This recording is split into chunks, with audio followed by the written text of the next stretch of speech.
दोस्त, जिंदगी मौका बार बार नहीं देती, इसलिए कभी भी किसी भी मौके को छोड़ना मत। हारोगे या जीतोगे तो बात की बात है, पर अगर तुम ट्राई भी नहीं करोगे तो तुम यकीनन हारोगे।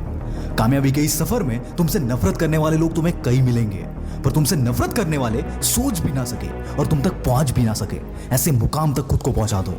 और ये तभी होगा जब तुम तुम्हारे आज को तुम्हारे कल से बेहतर बनाओगे। वक्त के साथ अगर तुम नहीं बदले तो दुनिया की इस भीड़ में कहीं खो जाओगे, जहां खुद को ना बदलने के कारण कई कंपनियां जो कभी मार्केट पर राज करती थी वो खत्म हो गई। तो आप और हम क्या चीज है? इसलिए खुद को अपडेट करना, जरूरत के अनुसार खुद में बदलाव करना कभी छोड़ना मत। और याद रखना, बंदा जिंदगी में तभी आगे बढ़ता है जब वो अपने कंफर्ट जोन को लात मारकर उससे बाहर निकल आता है। बिकॉज ये तुम्हारा कंफर्ट जोन एक बंद डिब्बे जैसा है।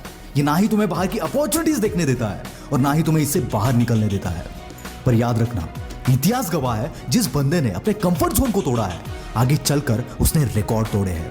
तुम क्या तोड़ना चाहते हो, रिकॉर्ड या अपने आप को? चॉइस तुम्हारी है।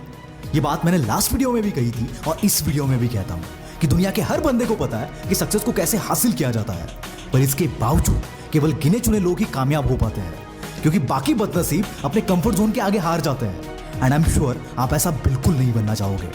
नया साल आने पर लोग रिजोल्यूशंस करते हैं कि नया साल शुरू होते ही मैं ये करूंगा वो करूंगा, पर क्या सच में आपको खुद को सुधारने के लिए नए साल का इंतजार करना चाहिए? और मुझे बताओ, नए साल में शुरुआत करने के बावजूद आप उस रूटीन को कितने दिन तक फॉलो कर पाते हो? यार, अगर कोई सपना देखा है तो इसके लिए नए साल का वेट क्यों? जितना एक्साइटेड और एनर्जेटिक तुम साल के पहले दिन होते हो ना, उतना ही एक्साइटमेंट और उतनी ही एनर्जी हर दिन तुम्हारे अंदर होनी चाहिए। और इसी एक्साइटमेंट और एनर्जी के साथ जब तुम काम करोगे, उसके बाद वो होगा जो पिछले 5 साल से तुम सिर्फ करने की सोच रहे थे। सक्सेस की इस जर्नी में और एक चीज जो तुम्हारा पत्ता काटती है, एंड दैट इज डिसिप्लिन। दोस्तों, शुरुआत कई लोग करते हैं पर आखिर तक जाबाज ही पहुंच पाते हैं, क्योंकि इनके अंदर वो डिसिप्लिन होता है जो बाकियों से इन्हें अलग करता है। जरा आप भी सोचना कि आपने कितने कामों की शुरुआत कितने बार की होगी, पर फिर भी उसमें सक्सेसफुल क्यों नहीं हो पाए? इसका जवाब है आपका डिसिप्लिन।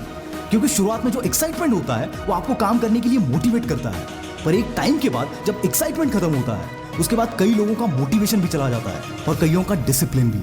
फिर आज का कल और कल का परसों हो जाता है और इसका रिजल्ट आप एंड गोल तक पहुंच ही नहीं पाते। इसलिए अपने काम में एक डिसिप्लिन लाओ यार। इसको करना है मतलब करना है। हर काम को करने की एक डेडलाइन फिक्स करो और याद रखना, दुनिया इधर की उधर हो जाए पर वो डेडलाइन क्रॉस नहीं होनी चाहिए। और जब ऐसा डिसिप्लिन तुम्हारे अंदर आएगा ना, तब उन जाबाज खिलाड़ियों में आ जाओगे जो मैदान में आखिर तक टिके रहते हैं। और एक आखिरी चीज, वो मैं आपको एक एग्जांपल के थ्रू बताता हूँ। मेरा एक दोस्त है जो बहुत टैलेंटेड है, पर उसके पीयर ग्रुप के चलते उसका माइंडसेट ऐसा बन गया है कि यार मुझे कहीं पर 20,000 की नौकरी लग जाए तो मेरी लाइफ सेट है। उसके अंदर टैलेंट है लाख रुपए कमाने का, पर वो अपने 20,000 के माइंडसेट से बाहर ही नहीं आना चाहता। और यही होता है मैक्सिमम लोगों के साथ। इनका माइंडसेट ही ऐसा बन जाता है कि यार इससे ज्यादा मैं कर ही नहीं सकता। खुद के दिमाग के अंदर खुद ने बिठाए हुए उस लिमिट को जब तुम तोड़ोगे, उसके बाद तुम्हें तुम्हारी खुद की वैल्यू समझ में आएगी कि साला तुम क्या क्या कर सकते हो। तो देर किस बात की, तोड़ दो यार।